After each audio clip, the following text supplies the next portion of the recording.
one, y'all. All right, Come back. Let's see. Here we go. We're rolling. We're rolling dice. We need ones. Let me throw up this list.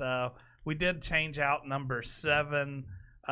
We probably need to change out more, but at least we changed out number 7 because we were rolling that one like crazy. Y'all is secretly a 1. I snuck that on there for controversy. He doesn't know yet. If we get a 7, it's gonna get bad.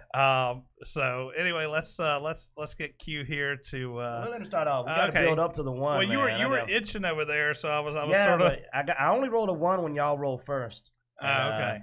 And we've got too many of your friends, like Ray Brandon. We managed to get some 1s out on some of them. Area here. All right, so try not to break my monitor. I'll try not to. I got hands of steel. I'll try not to. All right. So we have a 16, which is DM Stories. Which I know you don't really game, but you did say you used to play. Yu-Gi-Oh card game. You got any good stories from back when you played the card game? I know you were telling us some downstairs. Yeah, I was going to mention about that. All right, so basically, I was playing Yu-Gi-Oh, and my original deck was Yugi's, where it had the Dark Magician in it. But I wanted to kind of play around and evolve, try to find something else to get into. So I started playing around with more Zombie Fiend because, for one, I like horror films, but also Zombie Fiend was just kind of really calling out to me. Bakura by far was my favorite character on the Yu-Gi series anyway. And Bakura and I, we were like, okay, I can talk to this guy. We're communicating. All right, so I started playing with Zombie Fiend. My best monster in that deck was Great Maju Garzette. And I was going up against another guy who was having Slifer the Sky Dragon in his deck. And I was like, okay, I'm going against a God card. I said, this is going to be very interesting.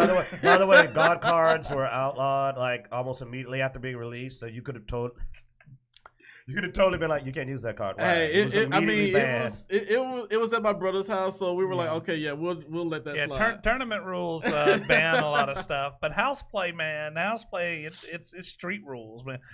Yeah, exactly. So it's anything goes out there. Yeah. So anyway, he decided he wants to have Slifer the Sky Dragon on the field, and I took out his Blue Eyes and sacrificed it to bring out my Great Maju Garzette, because the way that monster works is that it only requires maybe one monster for you to sacrifice to bring that monster out, and then you double the attack of what the original monster was for the attack for Great Magic Garzette, because he's completely 0 when he starts off. Yeah. So very necromancy. I like it. Yeah, I almost want to play Yu-Gi-Oh now. Just I love necromancy. I'll kill you with the corpse of your own dragon. So of course, Blue Eyes attack was 3,000, right? Mm-hmm. So you get Great Magic Garzette on the field, it's 6,000. So this guy was like, okay, this guy's got a heavy ass attack power. I've got to do something to actually get rid of him right away. All right, so he had some tricks up his sleeve, and I had some tricks up my sleeve of how I was gonna actually win in case of anything happened, because going against a God card is sacrificial and suicide. So that's a tournament ban. Yeah. Yeah, try going against Who would think a card with God in its name would be broken? But so what happened was he attacked me, and of course, Slifer, you attack twice, and I try to attack him with my Slifer. Apparently he did something to cause some more damage to me, but I counterattacked him with a trap card and also with a magic card. I think it was a quick play. They both were dealing with D&D Dynamite. One was to banish a lot of his monsters from the graveyard, completely from play. But when I activated D&D Dynamite, it was something to actually cause him nothing but a lot of life points, and that's how he lost. And he did not get mad or anything, but he looked at me and he was like, man, he said, here, have Slifer. So that's how the card. It's like, wow, you were playing Yu-Gi-Oh! Where they steal people's cards at the end of the match. Like, yo, now your God card is mine. Because So I was said a so. I make strategist, the man. rules up. I was a strategist. I had some tricks up my sleeve that people were just not understanding how I was able to pull something off. See, man, Did you wear the bling though? I mean, if you're gonna play Yu-Gi-Oh, you need to get a ridiculously oversized pyramid necklace, and then just be like, "I activate my trap card. It's not your turn. Shut up. I'm a friggin' prince." Yeah. I mean, being that type of strategist, man, I think you should really try tabletop RPGs at some point. You know, D&D Pathfinder, something like that, because strategists, man, that's what rules the games. Yeah. And they're not money sinking as much as these card games, because with the tabletop games, you buy the books and you're done. You know, you're not having to continuously buy more cards. Now, occasionally they'll add new books, but also you usually have multiple people at the table, then you can share books and stuff like that. And the books target certain things, and so not all of them are for you. One person doesn't have to own all books. Yes, I know the hypocrisy of me saying that since I own all books, but normal people don't have to own. But no, seriously, especially if you like necromancy, because that's basically how necromancy works on tabletop. It's, hey, this monster's dead you threw at us. It was really powerful. I'm going to raise it, and now it's mine. I've actually had a DM start crying because he kept trying to kill us with overpowered monsters. And then he suddenly realized at one point when he sent like a dragon after us, and the dragon died. And I looked at him, and he literally looked at me and went, "Oh shit!" And so I grabbed the dragon's body and was like, "Yeah." And he's like, "I don't even know how to kill that dragon because I didn't think you could kill it. I don't know how to kill it." I'm like, "I know. When it comes back, it's going to be immune to a lot of things too." Oh wow! Because I brought it back as a ghost. I made it worse. Like it had all its powers, and it was a ghost. Adding templates to it and stuff. All right, Q, give us a roll. See what our next topic to talk about is. All right, we got 14 miniatures or not. So this is I think we talked about this some before. I can't remember, but I mean, basically, this one is about, we do tabletop as we talked about, and you were talking about Warhammer. Well, that's actually a miniatures game. D&D and Pathfinder have rules. I mean, you see the grid here. This is actually a grid. These are technically 5-foot squares inside the game, and it is designed for that. And essentially, we've played the games plenty of times, and there are times we've wondered if the miniatures are necessary or not for a particular type of game. Generally, I think we've all agreed that Pathfinder benefits from having miniatures. It's definitely a miniature-based system. 5th Ed, it's almost mandatory. 5th Ed is almost a hybrid of a miniature game and a tabletop game. Honestly, I feel it comes down to when to use miniatures, not so much whether or not on D&D and Pathfinder whether or not they're required, but how often, because using miniatures can slow down your game because you're having to worry about where things are placed. Right. You ever had that DM who will set up the miniatures for a friggin' social scene? It's like, you're at a bar, and he actually sets up a bar. Yeah, and yeah. Like, is a fight gonna break out, or are you just like that in the miniature? Yeah, they're just that in the miniatures. So like, I was like, okay. But like on the flip side, like miniatures are a terrible idea for World of Darkness. They don't really do anima a lot of good. Don't really use them with Shadowrun. Yeah, you know, so there are systems that, and I mean, there's people out there that do. We're not saying they're wrong, but just those systems are loose enough that you don't have to sweat it. So that's always been something that we've been trying to pull out, and we basically have said that there's times that not having miniatures also gives a DM a lot more control over the scene. He can be more dramatic, because I won't lie, it's far scarier, especially in a horror game, when the DM can go, well, this jumps out, and you're like, oh crap. But when you have miniatures, you get to go like, well, technically there's no cover near me for the monster to have jumped out. I mean, my big thing is, I mean, miniatures in tabletop did become a little less necessary when they started taking out facing rules. Like facing rules used to be really hard to keep up with because we didn't have a lot of miniatures back when most of the games still had facing rules, which is basically back front. Used to do like sneak attacks and stuff. You had to get behind a character. And so you're trying to keep all this in your head.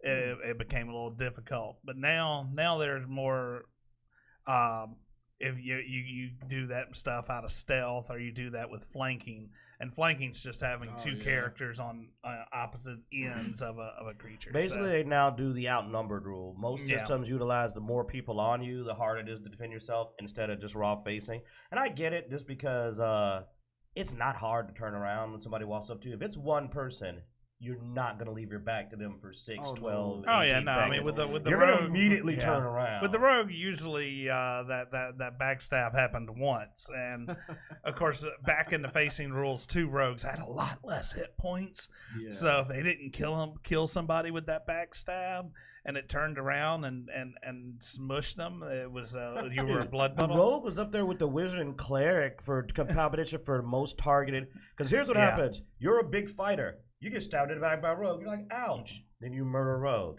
That's like what happened. It didn't matter what was on the other side of you. You just turn around and like, well, I got to kill the rogue. And it only takes one hit. That's why you did. You're like, all right, rogue's dead.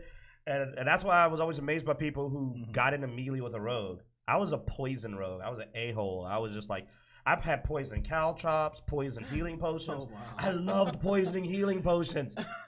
Poison someone's, sneak up poison or healing potion because they're going to drink it when they're low in health.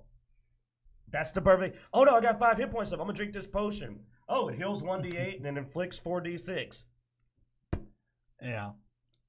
I was evil. Y'all don't know how to play rogues. You're rookies. I'll put you up on something. All right, let's see what we get next here.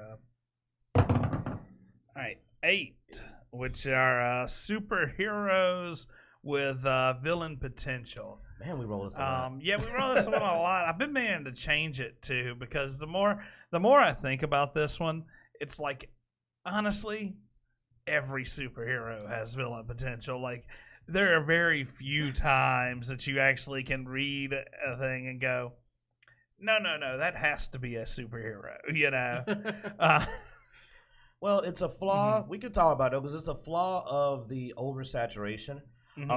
It used to be, there weren't a lot of, they hadn't done everything already, so they used to give heroes heroic superpowers. No. If you look at the older comics, with Superman and stuff like that, back when they were just shining balls of justice, and you couldn't even imagine them being a villain. Well, that's not what I'm talking about, though. I mean, we can go My Hero Academia with this. It's the superpower. So many superpowers have been done that they cross the line where you're starting to see what normally would be how many characters in My Hero Academia that are heroes should be villains because their power just does not have that setting? I mean, the other thing is, honestly, that it seems that in current times with comics and anime and cartoons, we're starting to look at things less black and white. Right. We try to play up that duality between good and evil and that both sides of the coin.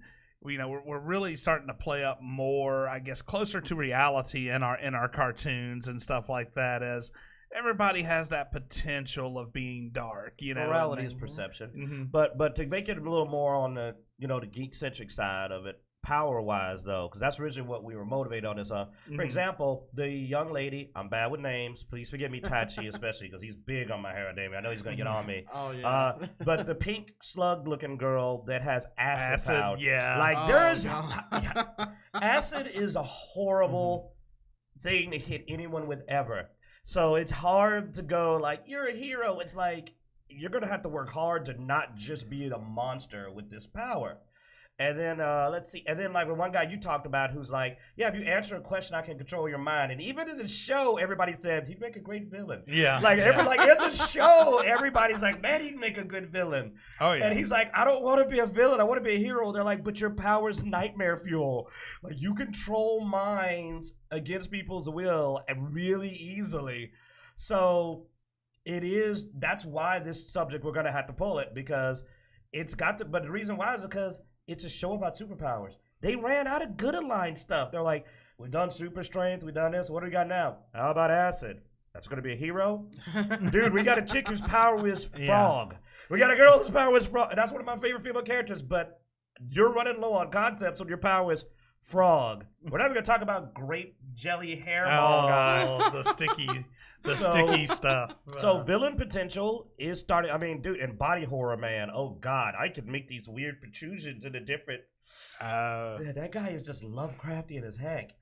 So they're running out of it. I mean, their villains don't have scarier powers than their heroes. There's like one villain with the decay that has a really evil power. There are plenty of heroes. I mean, you also have the hero who's got the dark pet that goes out of control if it gets too dark. The shadow, the shadow. And he doesn't have a human head. He's got the head of a falcon. And it's like, when I go in darkness, it rampages psychotically. And all he did for that was like, something in darkness is now his phrase. We don't know what happened to him in there, but I feel his shadow did not treat him well because now he just makes creepy quotes. Not to even mention what was it, Bakano? The fire is exploding. Whose call line is like, I'm gonna kill you, murder, I'm gonna murder.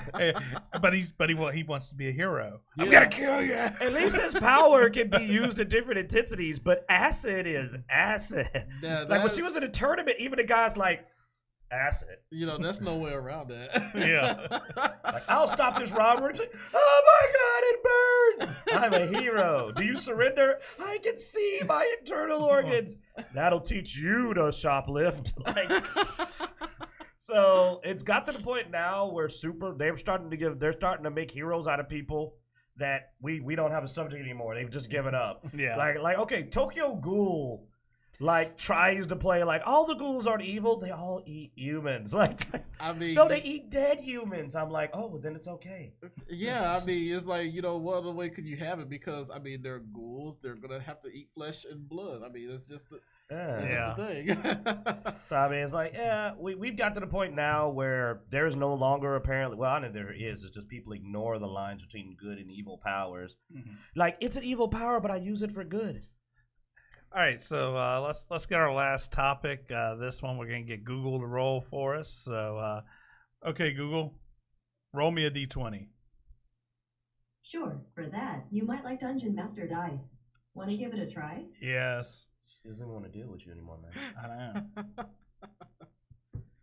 This is where she literally ditches you every time. Sure. Here's Dungeon Master Dice. Hands me over to the dude. You rolled a 11 for a total of 11. 11 upcoming movies. Yes, I was actually hoping that it would. All right. 11. Well, we've recently talked about this. So what upcoming movies are you looking forward to, man? I'm actually looking forward to Alita Battle Angel.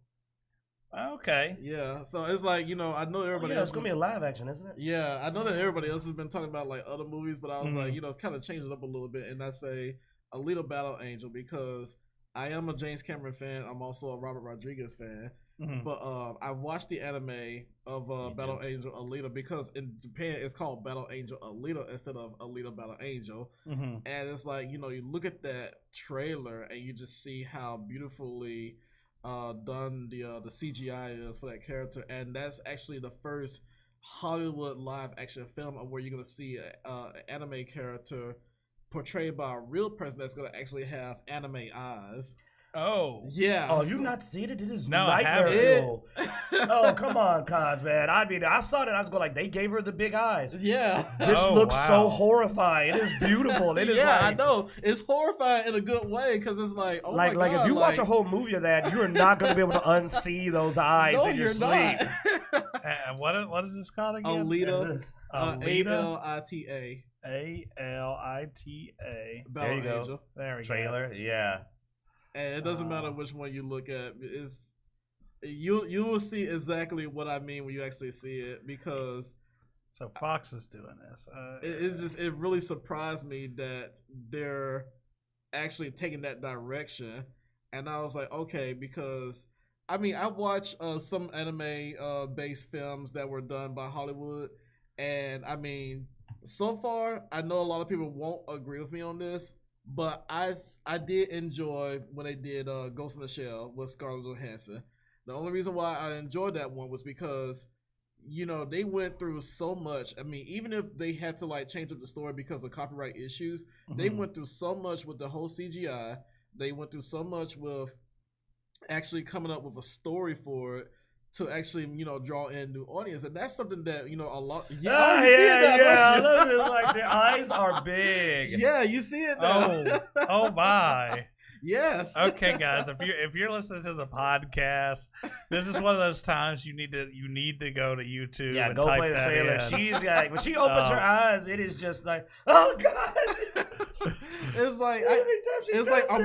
like I'm mesmerized by it. Yeah. You have an interesting fetish. Oh. Because that is not okay. Oh, Grandma, how big your eyes are. The better to see you, my dear. Mm-hmm. But anyway. We don't need to give Skynet new ideas to terrorize us. Screw that Terminator skeleton face. They just need to do that. Just look at my huge eyes. I'm peering into your soul. So it's just, but it's not everybody in the movie, though. No, it's just her. It's just her, which is really weird. Yeah, I mean, but it's unique, though, because it's like, Hollywood is like really, taking a leap in that direction. They're really taking a leap in that direction. And it's like, who better to actually get to be on that film other than probably James Cameron and Robert Rodriguez. Maybe they'll do the other one next. Maybe we'll finally get like the Brock from Pokemon. Just characters showed up with no eyes, just a slit. Like their eyes, just go a whole movie eyes closed. It's God. Hey, Ash, how you doing? And it's just closed eyes. Just like whole movie, a dude's eyes are just closed. You're like, oh wow, can that guy see? Like, yeah, I totally can see, man. It's all good. Like. No, God, no. Oh. You're forgetting about anime tropes, man. Like a dude, this whole movie, that guy just has no eyes. And what does he got? No eyes. Just Boo. Boo shows up. It's just. You know what? That would be very interesting to see. A live action Pokemon film where Brock actually does come up, where he's like, "Oh yeah, so." Wow, Nurse Joy sure is hot. How can you tell? I can smell it out of. Alrighty then. So no, that looks interesting. I'm gonna have to keep an eye on that. Just not too big of eyes. That was good. Yeah. That's just so. All right, I guess that's gonna be it for our random encounters segment and for the live stream and the podcast and all that. We're coming up to an end. So thanks for watching, and one last time. Be sure to check out Kaz Magic Arts. You can find him on Instagram. I can't unsee it, man. Facebook. I'm just sitting there. There was no soul in those eyes, man. Yeah, There's no soul.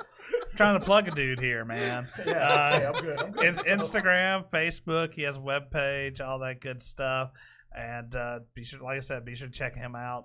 Also, check us out on YouTube. Be sure to subscribe.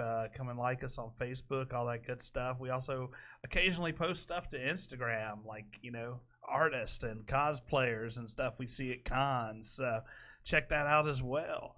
All right. Well, thanks for watching. And as always, we hope you enjoy. Peace.